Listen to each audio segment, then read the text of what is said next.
7 years. That was how long Emily waited for the man she loved to finally choose a future with her.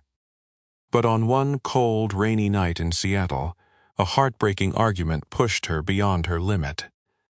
Alone in a locked bathroom, Emily made a decision she could never take back. Her boyfriend drove away, believing it was just another fight. He had no idea she was carrying a secret that would change everything. And he had no idea that the only one trying to save her was the German Shepherd they had raised since he was a puppy. What that loyal dog discovered behind a locked door would leave an entire family fighting for a miracle. Before we begin, tell us, would you have waited 7 years? Cold rain drifted across Seattle beneath a gray November sky, turning the city streets into ribbons of reflected light while the wind rattled the bare branches outside apartment windows. Marcus Johnson stared through the glass wall of his office and barely noticed the weather. At 32 years old, he had spent most of his life chasing something he could never quite touch. Success, security, stability. Marcus was a tall African-American man with broad shoulders, deep brown skin, and the lean, muscular build of someone who had grown up working harder than everyone around him. His short black hair was always neatly trimmed, and a carefully maintained beard framed the sharp angles of his jaw. Colleagues admired him for his discipline. Friends respected him for his loyalty. Few people knew how much fear hid beneath that confidence. Marcus had grown up in a neighborhood where dreams rarely survived reality. His father had disappeared when Marcus was 10. His mother had worked 2 jobs until exhaustion finally damaged her health. Marcus remembered eviction notices, empty refrigerators, and utility shut-off warnings taped to apartment doors. Those memories never left him. Even now, after years of climbing the corporate ladder, part of Marcus still feared losing everything. That fear was why Marcus worked late, why Marcus saved every dollar, why Marcus kept telling himself he needed more time. That afternoon, Marcus's manager had offered him the biggest promotion of his career, a senior leadership position, a significant salary increase, the kind of opportunity people spent decades waiting for. Everyone congratulated Marcus. Yet, as Marcus drove home through the rain, the excitement felt strangely incomplete, because Marcus already knew what conversation was waiting for him. Emily. Emily Carter had been part of Marcus's life for 7 years. Emily was 29 years old, with fair skin, expressive blue eyes, and long blonde hair that fell naturally past her shoulders. Her friends often described Emily as gentle. But Marcus knew there was far more strength beneath that softness than most people realized. Emily believed in people. Emily remembered birthdays. Emily volunteered at animal shelters. Emily called her parents every Sunday. Emily saw beauty in ordinary moments that Marcus often rushed past.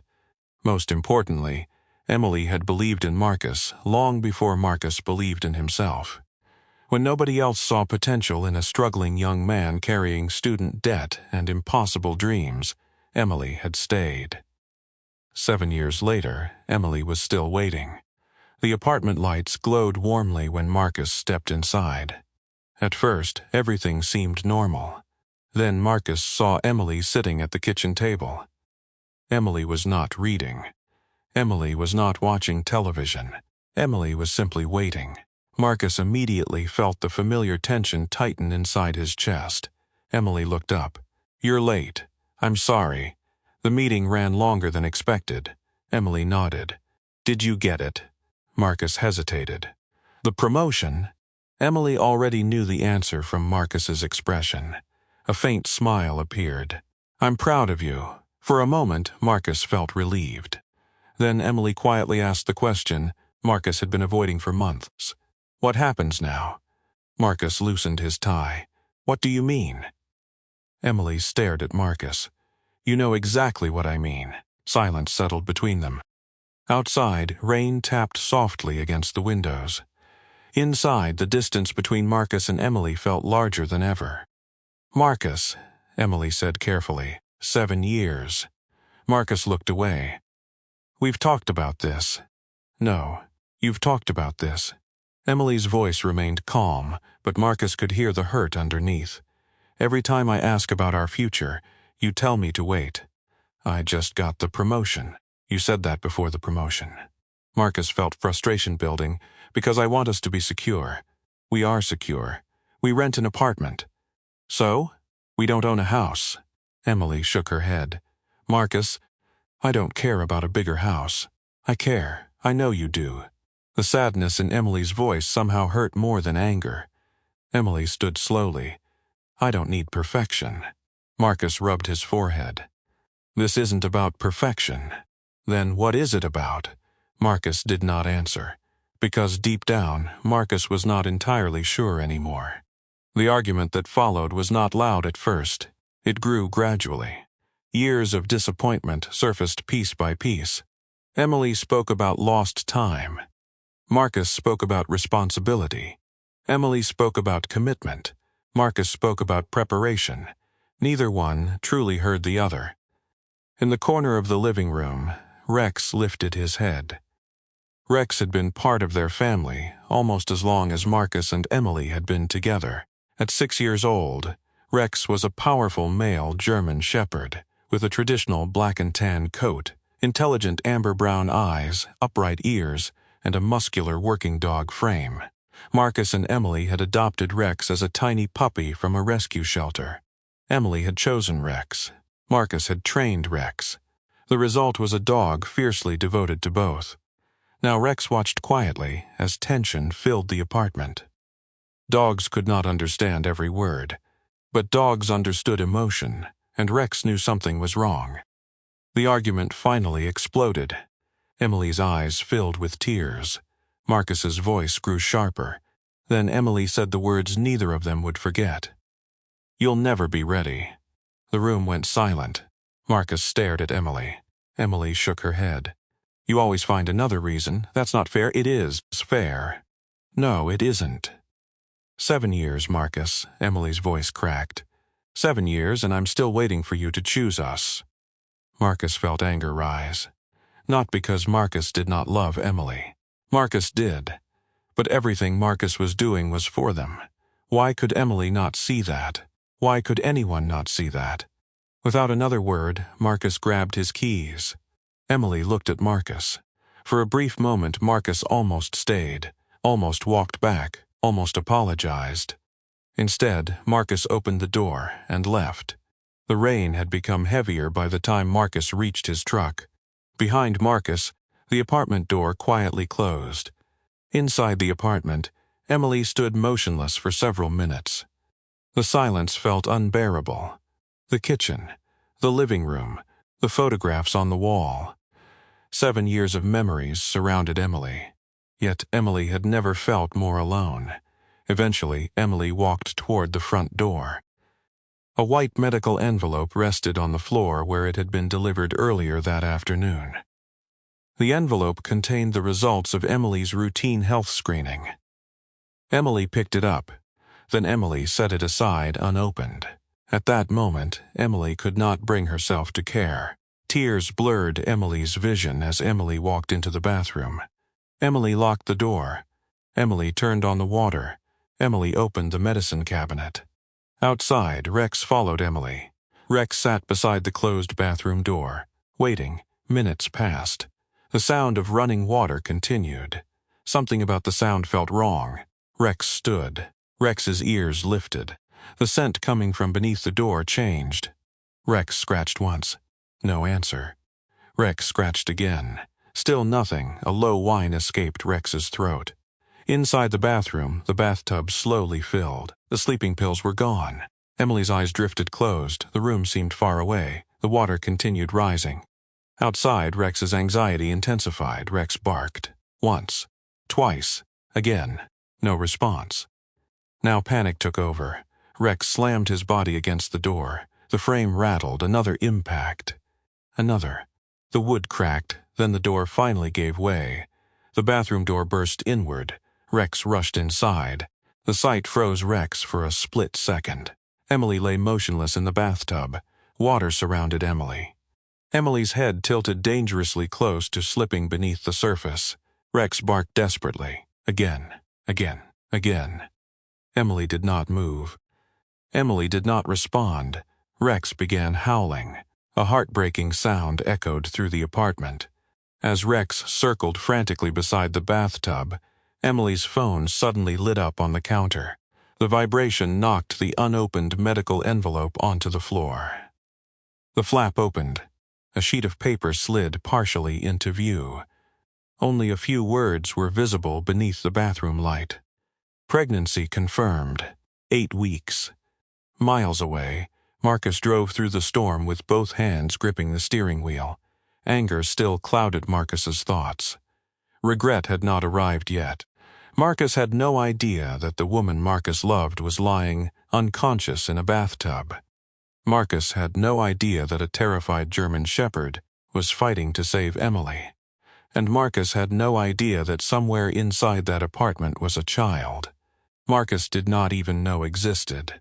The flashing red and blue lights reflected across the rain-soaked streets as the ambulance raced through Seattle toward Harborview Medical Center. Inside, paramedics worked desperately around Emily Carter. Machines beeped. Voices overlapped. Orders were shouted. No one knew whether the young woman would survive the night. By the time Marcus Johnson arrived at the emergency entrance, 23 minutes later, his hands were trembling, so badly he nearly dropped his keys. A neighbor had called him. The words still echoed in his head. Something happened to Emily. That was all Marcus remembered hearing before speeding back through the storm. Now he stood beneath the harsh hospital lights, soaked by rain and fear. The emergency room doors swung open. A physician emerged.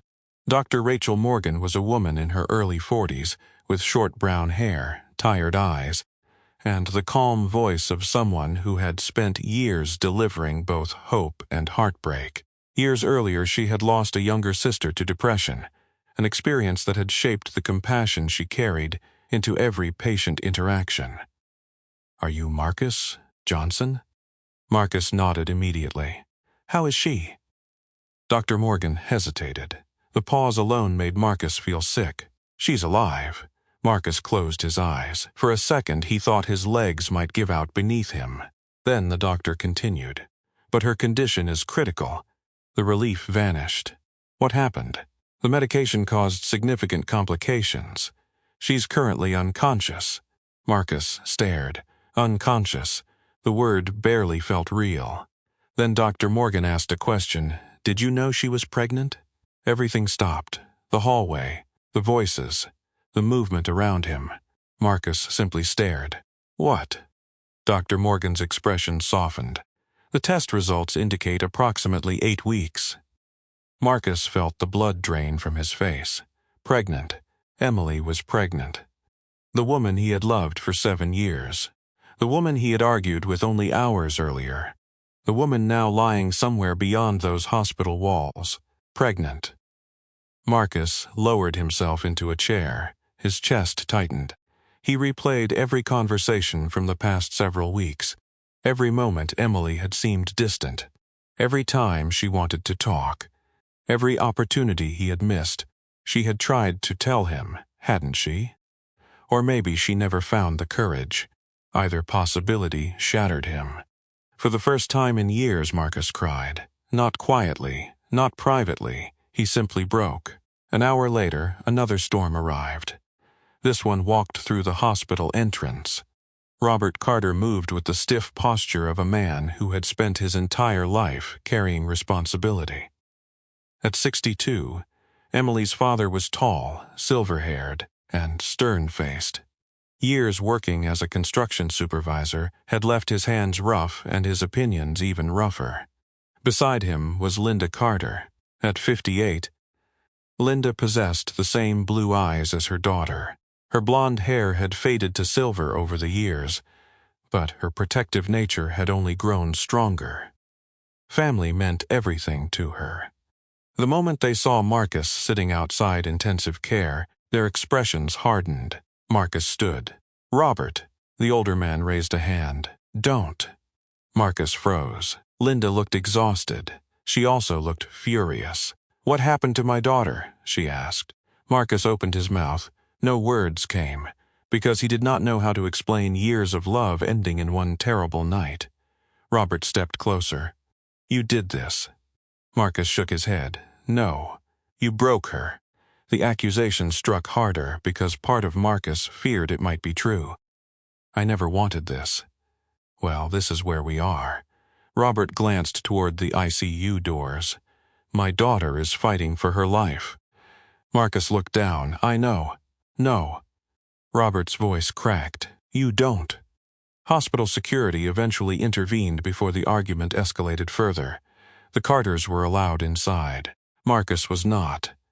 For the next several hours he remained alone in the waiting area. Outside, dawn slowly approached. Inside, time barely moved. The following morning brought another blow. Doctors completed additional examinations. The pregnancy had survived the initial trauma, but there were no guarantees. Both Emily and the unborn baby remained in danger. Dr. Morgan explained the situation carefully. "The next few days are critical." Marcus listened. Every sentence sounded worse than the last. Then came the final warning. "She may remain unconscious for some time. How long? We don't know." Marcus stared through the ICU window after that. Machines surrounded Emily. Tubes, monitors, wires, everything felt unreal. This was not the future he had been working toward. This was not the life he had promised himself he would build. Yet none of his promotions mattered now. None of his savings mattered. None of his plans mattered. Because the only thing Marcus wanted was sitting motionless behind a sheet of glass. Meanwhile, another member of the family struggled to understand why everyone had disappeared. Rex remained outside the hospital entrance. Hospital staff had initially allowed the dog to accompany emergency responders. Afterward, policy required Rex to stay outside. The German Shepherd refused to leave. Rain soaked his fur. Hours passed, then days. Each evening Marcus found Rex lying beside the entrance doors, waiting, watching, listening. The dog would lift his head whenever the doors opened. Each time hope appeared in those intelligent amber eyes. Each time disappointment followed. Nurses began recognizing him. Some brought water. Others brought food. Rex accepted both politely, but he never left. One nurse jokingly called him the most loyal visitor in Seattle. Marcus could not laugh. Because Rex was demonstrating the loyalty, Marcus feared he had failed to show. 3 days passed. Emily remained unconscious. 4 days. Still nothing. Then, doctors noticed something troubling. The medication had affected more than Emily's breathing and heart rate. Neurological testing revealed signs of deeper complications. Brain activity remained inconsistent. Recovery might take longer than anyone expected. Or might never happen at all. Dr. Morgan delivered the news late one evening. Marcus sat silently afterward. Across the room, Robert and Linda looked equally devastated. For the first time since arriving, nobody argued. Nobody blamed anyone.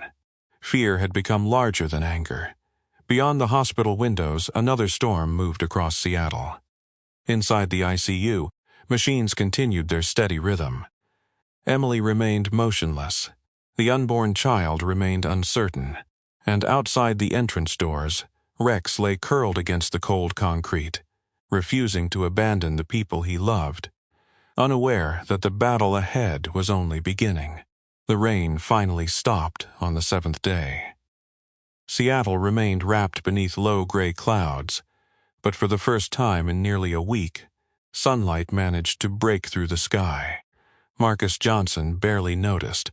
His world had shrunk to 2 places, the intensive care unit and the empty apartment waiting for him every night. Every morning, Marcus arrived at the hospital before visiting hours began. Every evening he stayed until nurses gently reminded him it was time to leave. The promotion that had once seemed so important no longer occupied his thoughts. Emails piled up unanswered. Phone calls went ignored. Only Emily mattered now. Only Emily and the child fighting for survival beside her. That afternoon, Marcus returned to the apartment to collect a few things. The silence inside felt unnatural. For 7 years, Emily had filled every room with life, music while cooking, laughter during movies, conversations about things Marcus often considered too small to notice. Now the apartment felt abandoned. Marcus walked slowly through the living room. Rex followed closely behind. The German Shepherd had become quieter over the past week. The dog still waited outside the hospital every day, but something had changed. The playful energy Marcus remembered was gone. Rex seemed older somehow, more worried, as if the dog understood the seriousness of what was happening. Marcus entered the bedroom. Emily's side of the room remained untouched. A sweater still hung over a chair. A novel rested on the nightstand. Her perfume lingered faintly in the air. The sight tightened something inside his chest. He sat on the edge of the bed. Then he noticed a small wooden box tucked behind several books on a shelf. Marcus frowned. He had never seen it before. Carefully, he pulled it free. Inside lay a collection of photographs, greeting cards, and a worn leather notebook, a diary. At first, Marcus hesitated. Reading someone's private thoughts felt wrong, but Emily might never wake up. The thought horrified him. Slowly, Marcus opened the notebook. The earliest entries were ordinary. Stories about work, thoughts about family, memories from vacations. Then the entries began changing. Marcus noticed dates. His missed birthday dinner because of an important meeting. Their canceled anniversary trip because of a business conference. A weekend Emily had planned months in advance that Marcus spent working instead. Marcus remembered every event. At the time, each decision had seemed reasonable, necessary, temporary. Now those same choices looked different through Emily's eyes. One entry stopped him completely. I don't think Marcus understands that I'm not asking for a perfect future. I'm asking for a future together. Marcus stared at the words. Another entry followed several weeks later. Today he missed dinner again. He apologized. He always apologizes. The problem isn't the apology anymore. The problem is that I'm starting to feel invisible. Marcus lowered the diary. Pain settled heavily inside him. He had believed the arguments were about marriage, about timing, about money. But the diary revealed something far worse. Emily had never been angry because Marcus delayed proposing. Emily believed Marcus no longer loved her. The realization hit harder than any accusation Robert Carter had thrown at him. Because Emily had been wrong, terribly wrong. Marcus loved her. He had loved her every day, yet somehow, despite all those years together, Emily had stopped feeling it. Marcus continued reading. Tears blurred his vision. Entry after entry described loneliness. Not because Marcus was cruel. Not because Marcus was unfaithful, but because Marcus was absent. Even while sitting in the same room, the final pages were written only days before the overdose. Marcus turned to the last completed entry. His hands trembled. The handwriting looked less steady, more emotional. I found out something today. Marcus leaned forward.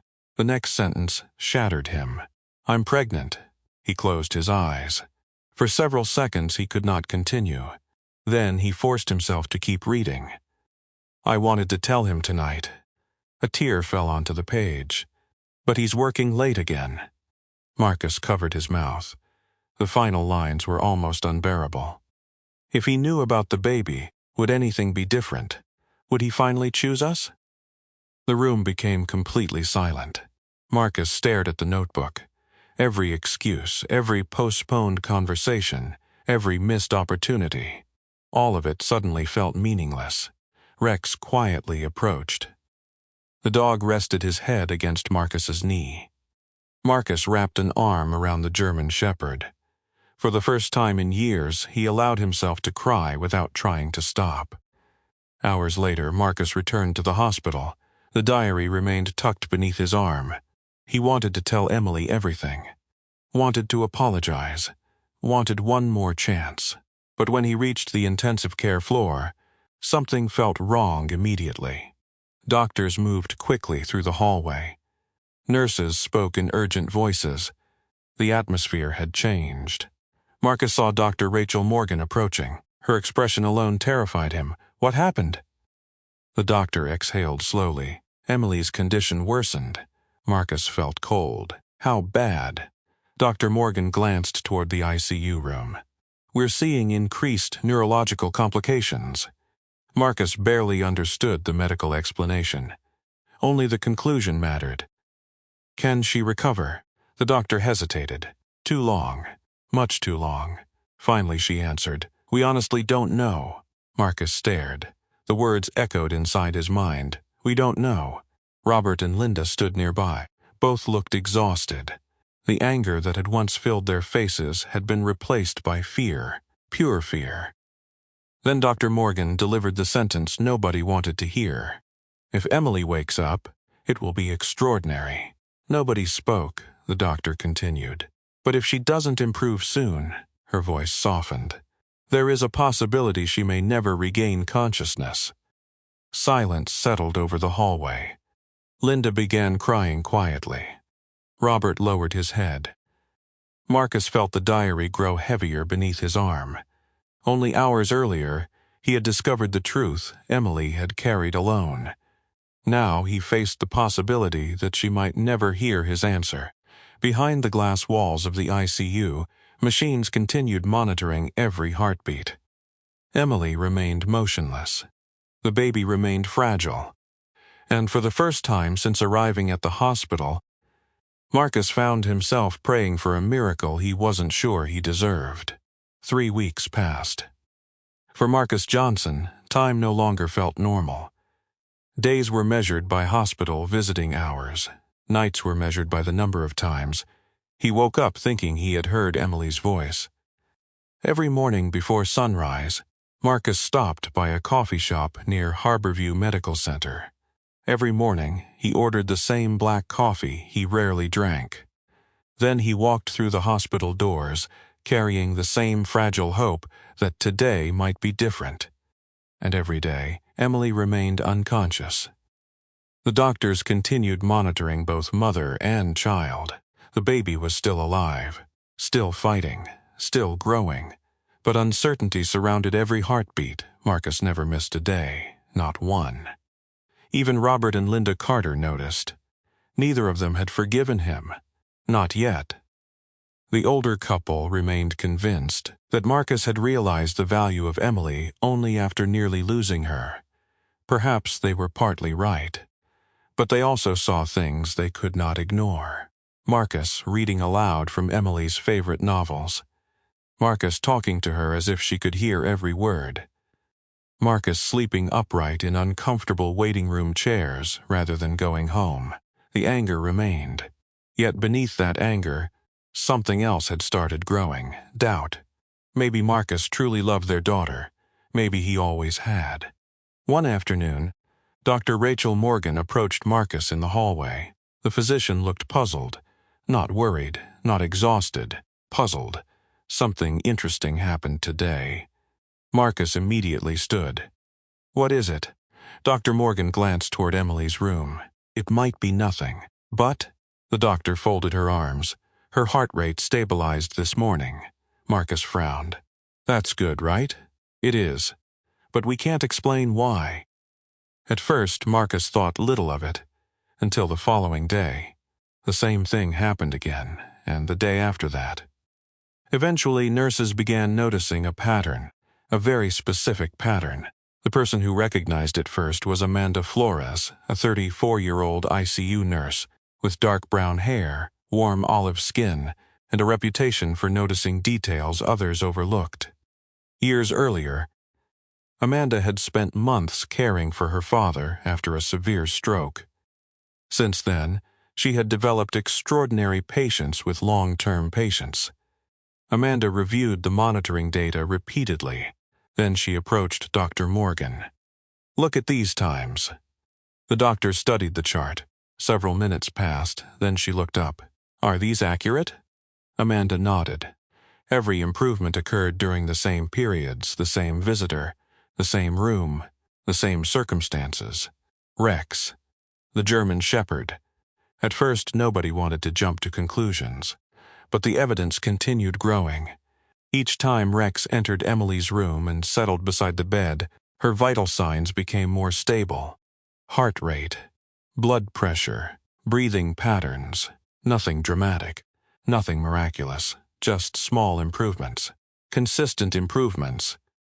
Dr. Morgan eventually received special approval, allowing Rex supervised visits. Nobody expected much, yet the first official visit surprised everyone. The moment Rex entered the room, his behavior changed completely. The energetic dog disappeared. Instead, Rex moved slowly toward the bed, carefully, respectfully, as if he understood Emily was fragile. The German Shepherd rested beside her, then placed his head near her hand. Minutes later, the monitors reflected the familiar pattern. Steadyr readings. Improved stability. Amanda stared at the screen. "That's unbelievable." Marcus looked at Rex. The dog never moved, never barked, never demanded attention. Rex simply stayed there, waiting, watching, loving. Weeks became a month. Emily still did not wake up, but she also did not give up. Neither did the baby, neither did Marcus, and neither did Rex. Then came the storm. Seattle was no stranger to heavy rain. Yet the storm that arrived in early December felt different. Powerful winds battered the city throughout the evening. Rain slammed against hospital windows. Thunder rolled across the sky. Inside the ICU, everything appeared normal, until shortly after midnight, Amanda noticed the first change. Emily's oxygen levels dropped unexpectedly. Then her blood pressure shifted. Alarms began sounding. Within seconds, additional warnings appeared across multiple monitors. Amanda reached for the emergency phone. "Get Dr. Morgan now." The response team arrived almost immediately. Marcus had been dozing in a waiting room chair when the first alarm echoed through the hallway. He sat upright instantly. Something was wrong, very wrong. Then he saw medical staff running. Not walking, running. Fear exploded inside him. Marcus rushed toward the ICU. A security guard stepped into his path. "I'm sorry, sir." "No." Marcus tried moving past. "Emily, you can't go in." The doors slammed shut. Doctors disappeared inside. Marcus stood frozen. Moments later, Robert and Linda arrived from another waiting area. The expression on Marcus's face told them everything. Linda's knees nearly gave out. Robert caught her before she fell. Inside the room, voices shouted urgent instructions. Outside, nobody could hear the details. Only fragments, only movement, only fear. Then Rex appeared. The German Shepherd had been sleeping near the nurse's station. The alarms woke him instantly. Now he stood facing the closed ICU doors, completely still, not barking, not pacing, simply staring. Marcus had never seen the dog behave that way before. Minutes crawled by, 5, 10, 15. The hallway felt suspended in time. Nobody spoke, nobody moved. Then something happened. A sound emerged from inside the room. A long, continuous tone. The kind of sound every family fears. The sound everyone recognizes. Linda covered her mouth. Robert closed his eyes. Marcus felt the world tilt beneath him. The steady tone continued. Relentless, unforgiving, endless. Outside the ICU doors, Rex suddenly stepped forward. The German Shepherd pressed himself against the glass. His ears lifted. His entire body became rigid. Inside the room, doctors moved frantically around Emily's bed. Outside, Marcus stared helplessly through the narrow window. And for the first time since this nightmare began, he truly believed he might be about to lose everything. The sound that echoed through the intensive care unit was not the sound of death. It was the sound of a machine recognizing something unexpected, something remarkable, something doctors had been hoping for but could no longer predict. Emily Carter had started breathing on her own.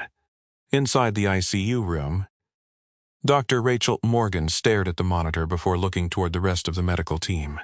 The crisis was not over, far from it. But for the first time in months, Emily's body was fighting for itself instead of merely surviving. Outside the room, Marcus Johnson still stood frozen. He had heard the tone, seen the frantic movement, watched fear consume everyone around him. Now the ICU doors opened. Dr. Morgan stepped out. Marcus immediately searched her face. The doctor's expression was exhausted, but it was not hopeless. "She's still with us." Marcus nearly collapsed. Linda Carter began crying openly. Robert Carter lowered his head and closed his eyes. For several seconds, nobody spoke. Then Dr. Morgan delivered another piece of news. "The baby is still stable." Marcus covered his face with both hands. Months earlier, he had walked away from an argument. Now he found himself thanking God for 2 lives he almost lost forever.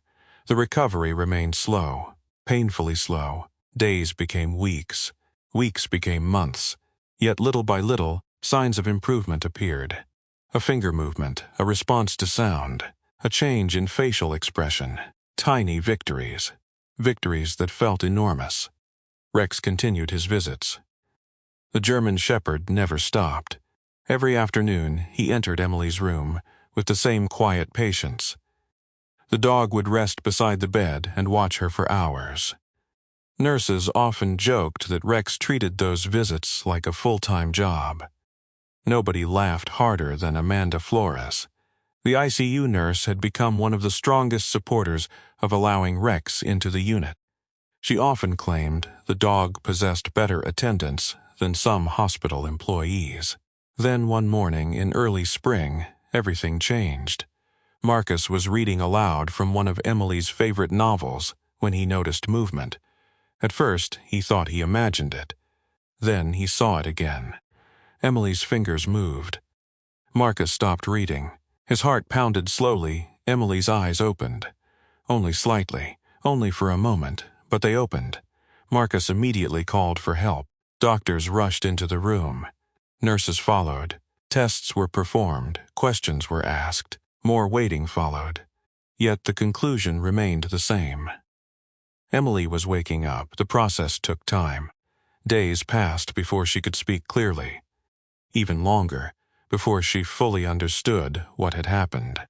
The first complete conversation occurred nearly a week later. Marcus sat beside the bed. Rex rested at his feet. Emily looked weaker than he remembered, but her blue eyes were finally open, alive, present, real. For several moments, neither spoke. Both carried too many emotions, too many regrets, too much pain. Finally, Emily broke the silence. "You stayed." Marcus felt tears forming immediately. Every day. Emily glanced toward Rex. The German Shepherd's tail tapped gently against the floor. A faint smile appeared on her face. So did he. Marcus laughed softly through tears. Neither of us was going anywhere. Months later, Emily left the hospital. The road ahead remained difficult. Physical therapy, follow-up treatments, pregnancy monitoring, endless medical appointments. But she was alive, and the baby continued growing. During those months, Robert and Linda watched Marcus carefully. The anger they once carried slowly faded. Not because anyone forgot what happened, but because they witnessed what came afterward. Marcus never left, never made excuses, never asked for forgiveness. He simply showed up, again and again. One evening, Robert found Marcus assembling a crib in the nursery. The older man stood silently for a while before speaking. "You really love her." Marcus looked up. "More than I ever knew how to show." Robert nodded slowly. It was not quite forgiveness, but it was the beginning. The baby arrived on a warm autumn morning, a healthy little girl. Emily cried when she first held her. Marcus cried too, probably harder. The nurses laughed about it afterward. But the moment everyone remembered came several hours later. Emily made an unusual request. She wanted Rex to meet the baby. Hospital administrators made an exception. When the German Shepherd entered the room, his usual confidence disappeared. He approached carefully, slowly, almost nervously, as though he understood this tiny human mattered. Marcus gently lowered the baby carrier. Rex sniffed once, then rested beside it, protective, watchful, faithful. The first family photograph included all four of them, and nobody questioned why. 1 year passed. Life looked completely different. Marcus had resigned from the executive position that once dominated his life. Many people thought he was crazy. The promotion had represented everything he worked toward. But Marcus no longer measured success the same way. He accepted a less demanding role, less money, less prestige, more time. The trade felt worthwhile every single day. Their daughter, Grace Johnson, celebrated her first birthday surrounded by family and friends. Grace inherited Emily's blue eyes and Marcus's smile.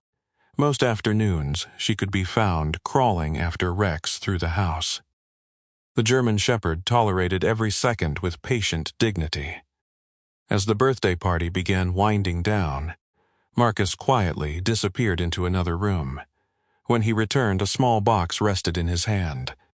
Emily immediately recognized it, the ring. The one conversation both of them had once feared. Guests fell silent. Robert and Linda exchanged knowing glances. Rex sat beside Emily's chair, watching, waiting. Marcus lowered himself onto one knee. There was no speech about success. No promises about future promotions, no excuses, no delays. Only honesty. "I should have asked a long time ago." Emily's eyes filled with tears. Marcus smiled. "You were never asking for perfection." Emily began crying before he even finished. "You were asking for me." Marcus opened the ring box. "So I'm asking now." The room became completely silent. "Will you marry me?" Emily laughed through tears, then nodded, again and again. "Yes." Applause erupted around them. Robert wiped away tears. Linda hugged everyone within reach. Grace clapped without understanding why, and Rex simply wagged his tail. Slowly, happily, as if the dog knew something the rest of them were only beginning to understand. On the night Emily nearly died, everyone believed Rex had saved her life. A year later, Marcus finally understood the truth. Emily had been saved. The baby had been saved. But perhaps the person rescued most of all had been Marcus himself, because losing everything taught him what mattered, and a loyal German shepherd had refused to let that lesson arrive too late.